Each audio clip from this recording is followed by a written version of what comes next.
pagi dan salam sehat kembali dari Ibu Selaban. Semoga anak didik kami tetap sehat dan semangat belajar. Ayo mari kita kembali belajar. Masih kita tetap pada tema 4, yaitu berbagai pekerjaan. Subtema 3, pekerjaan orang tuaku. Pembelajaran 1. Nah, pada pembelajaran 1 ini ada 3 materi yang kita pelajari, yaitu 1 IPS, kedua IPA, ketiga bahasa Indonesia. Nah, tujuan pembelajaran ada di situ, dapat dibaca oleh anak didik kami untuk menyingkat waktu. Nah, mari kita belajar lebih lanjut. Tahukah kamu seorang pendongeng? Apa yang dimaksud dengan pendongeng? Pendongeng adalah orang yang menyampaikan dongeng kepada orang lain. Mendongeng adalah pekerjaan orang tua Sani, temanku. Apa pekerjaan orang tuamu? Nah, mendengarkan dongeng, ya. Mari kita membaca bacanya. Mendengarkan dongeng sangat menyenangkan. Indonesia kaya akan dongeng. Banyak diantaranya yang didongengkan. Adakah pendongeng di sekitarmu? Kali ini kamu akan membaca dongeng yang diberikan oleh gurumu. Bacalah dongeng tersebut dengan seksama. Nah, dongeng yang berjudul Tupai dan Ikan Gabus. Dahulu kala, kehidupan sepasang sahabat di daerah Kalimantan Barat. Mereka adalah seekor tupai dan seekor ikan gabus. Setiap hari mereka melakukan kegiatan bersama, mencari makan, bermain, bahkan mengunjungi tempat-tempat baru selalu dilakukan bersama. Suatu hari, tupai tidak melihat gabus, sahabatnya. Ia mencari ke tempat biasa gabus tinggal. Saat bertemu, tupai sangat kaget. Gabus terlihat lesu. Ternyata ia sedang sakit. Tupai sangat sedih. Ia menawarkan makanan untuk sahabatnya. Namun gabus tidak berselera makan. Gabus hanya menginginkan satu jenis makanan yang diyakininya dapat menyembuhkan penyakitnya. Tupai berjanji akan mencari demi sahabatnya. Setelah gabus mengatakan makanan yang dapat menyembuhkan penyakitnya, tupai sangat kaget. Ia harus mencari hati ikan hiu. Ikan hiu sangat ganas, tidak terpikir olehnya ia bisa mendapatkannya.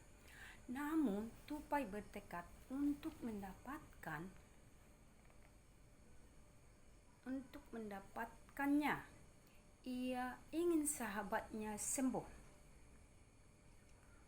Tapi kemudian melompat dari satu pohon kelapa ke pohon kelapa lainnya yang dekat dengan tepi pantai.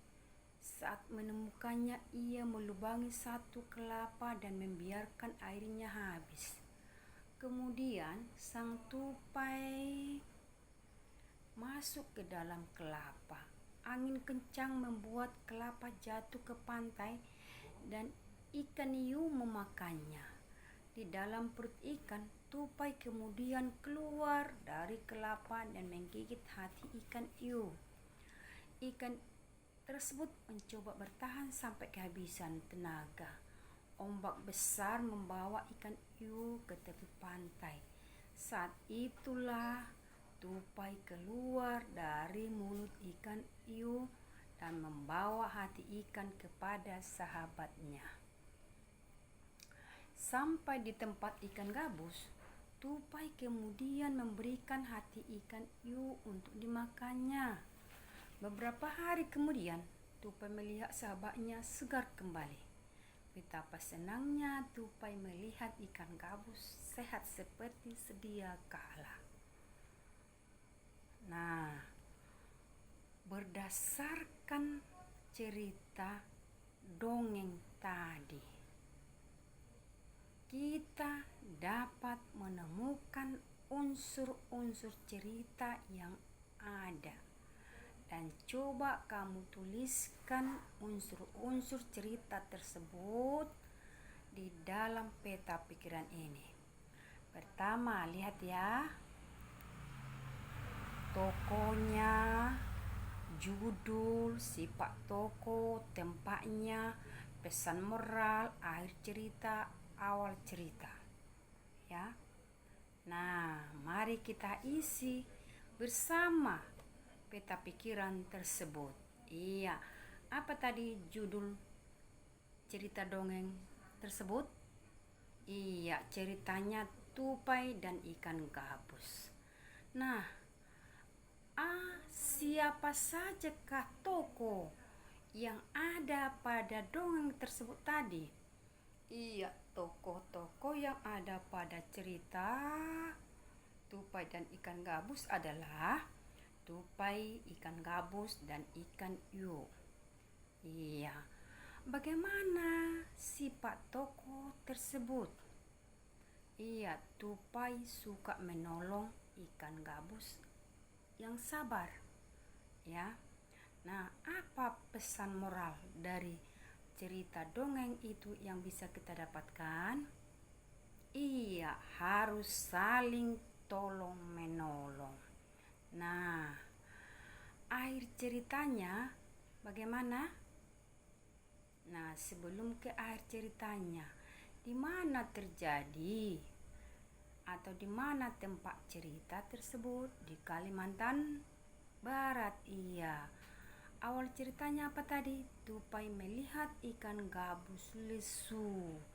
Nah, baru akhir cerita itu apa? Iya, ikan gabusnya jadi sehat.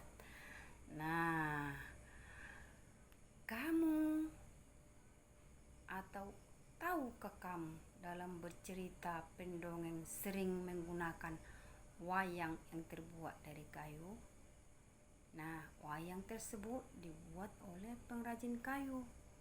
Ayo kita cari tahu lebih lanjut tentang pekerjaan pengrajin kayu. Nah, lihat di situ. Pekerjaan ayahku adalah pengrajin kayu. Ayahku membuat meja dan kursi. Untuk menghasilkan kursi, awalnya ayahku membeli kayu, memotongnya, membentuk menjadi kursi, menghaluskan, lalu mengecatnya. Waktu yang dihabiskan untuk membuat kursi kurang lebih 1 minggu. Ayahku menjual meja dan kursi buatannya ke toko mebel. Di toko mebel itulah orang-orang bisa membeli meja dan kursi buatan ayahku. Nah, mari kita menjawab pertanyaan berikut. Ya, pertanyaan pertama, produk apa yang dihasilkan oleh Ayah Beni? Kedua, apakah pekerjaan Ayah Beni termasuk menghasilkan barang atau jasa? Jelaskan alasanmu. Ketiga, apa saja yang harus dikerjakan oleh pengrajin kayu? Ya. Nah, itu nanti dapat kami atau kamu jawab ya. Apa tadi produk yang dihasilkan oleh Bapak si Beni itu atau Ayah si Beni? Bisa kamu jawab berdasarkan bacaan tadi. Nah, mari kita lebih lanjut belajar. Sumber daya alam yang digunakan oleh ayahku adalah apa? Maksudnya sumber daya alam yang digunakan Bapak si Beni tadi apa? Iya, kayu. Iya, dari manakah kayu berasal? Apakah kayu tersebut dapat diperbaharui? Nah, iya, kayu tersebut berasal dari mana tadi? Iya, dari hutan. Apakah kayu tersebut dapat diperbarui? Iya, dapat. Mengapa disebut kayu tersebut dapat diperbarui? Karena kayu tersebut Bila kita ambil, bisa kita tanam kembali lagi. Iya, biar ada lagi pengganti kayu yang mau diambil lagi. Nah, berikut adalah proses pengolahan kayu menjadi kursi, meja. Nah, perhatikan ya. Pertama, pohon di hutan. Kedua, menebang pohon. Ketiga, kayu diangkut ke kota. Keempat, pembeli. Kelima, toko mebel. Keenam, pengrajin. Nah, ayahku mendapatkan kayu untuk bahan baku mebel dari hutan. Ya, salah satu hutan di Indonesia yang sering diambil pohonnya adalah hutan di Kalimantan. Dahulu hutan Kalimantan sangat lebat dan merupakan paru-paru dunia. Mengapa disebut paru-paru dunia? Karena hutan itu adalah penghasil oksigen. Iya. Akan tetapi kini pohon-pohonnya semakin berkurang. Sering sekali karena kebakaran hutan.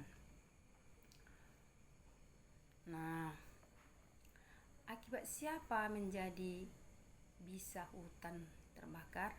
Iya, akibat oleh ulah manusia. Karena dengan terbakarnya hutan, maka pasokan untuk kayu pun akan berkurang. Iya. Nah, coba kita perhatikan kenampakan hutan di Kalimantan pada gambar di bawah ini. Warna hijau menunjukkan adanya pohon dan warna putih menunjukkan hutan yang gundul. Coba diperhatikan ya. Tahun 1950 masih hutan. Tahun 1985 sudah ada yang gundul. Tahun 2000 sudah makin banyak yang berkurang. Tahun 2005 sudah semakin banyak lagi. Tahun 2010 sudah makin berkurang lagi. Tahun 2020 sudah tinggal sedikit lagi hutan.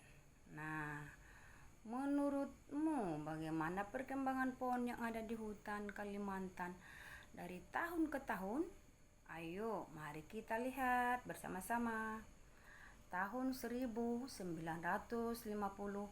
hampir seluruh wilayah Kalimantan tertutup hutan. Nah, tahun 1985 hutan di Kalimantan masih luas. Tahun 2000 ya, hutan di Kalimantan mulai berkurang. Tahun 2005 hutan di Kalimantan banyak berkurang. Tahun 2010 hutan di Kalimantan sama banyak dengan pemukiman. Tahun 2020 hutan semakin sedikit, pemukiman semakin banyak. Nah, coba bandingkan kenampakan hutan pada tahun 1950 dan 2010. Kedua, menurutmu mengapa kenampakan hutan pada tahun 1950 dan 2010 sangat berbeda? Ketiga, bagaimana kondisi hutan jika terjadi penebangan terus-menerus? Keempat, apa yang akan terjadi jika pohon di hutan semakin berkurang? Nah, keenam, sikap apa yang sebaiknya dimiliki oleh pengrajin kayu agar kelestarian hutan tetap terjaga? Nah, mari kita terus belajar, kita lanjut. Apa yang harus dilakukan untuk menghindari kerusakan hutan? Nah, itulah tadi. Untuk menghindari kerusakan hutan adalah pertama, reboisasi atau penanaman kembali hutan yang gundul. Kedua, melarang pembabatan hutan secara sewenang-wenang. Ketiga, menerapkan sistem tebang pilih dalam menebang pohon. Keempat, menerapkan sistem tebang tanam dalam kegiatan penebangan hutan. Maksudnya di sini apabila sudah ditebang, ditanam kembali. Baru kalau menebang dipilih yang lebih tua duluan, jangan asal dibabat semua ditebang. Nah, Kalau sistem ini yang keempat ini digunakan, maka hutan tetap dia terjaga. Hutan tersebut bisa menjadi paru-paru dunia, yaitu membuat oksigen, ya kan? Jadi dengan pembelajaran ini kita dapat mengetahui perlu kita menjaga kelestarian hutan. Dengan menjaga kelestarian hutan, kita pun akan mendapatkan oksigen. Iya, nah sekianlah pembelajaran kita pada hari ini, yaitu tema 4, subtema 3, pembelajaran 1. Nah, agar kamu dapat lebih mengetahuinya, pembelajaran ini dapat kamu baca, kamu ulangi lagi materi ini di rumah dengan baik. Sekian dan terima kasih. Oke, tetap semangat.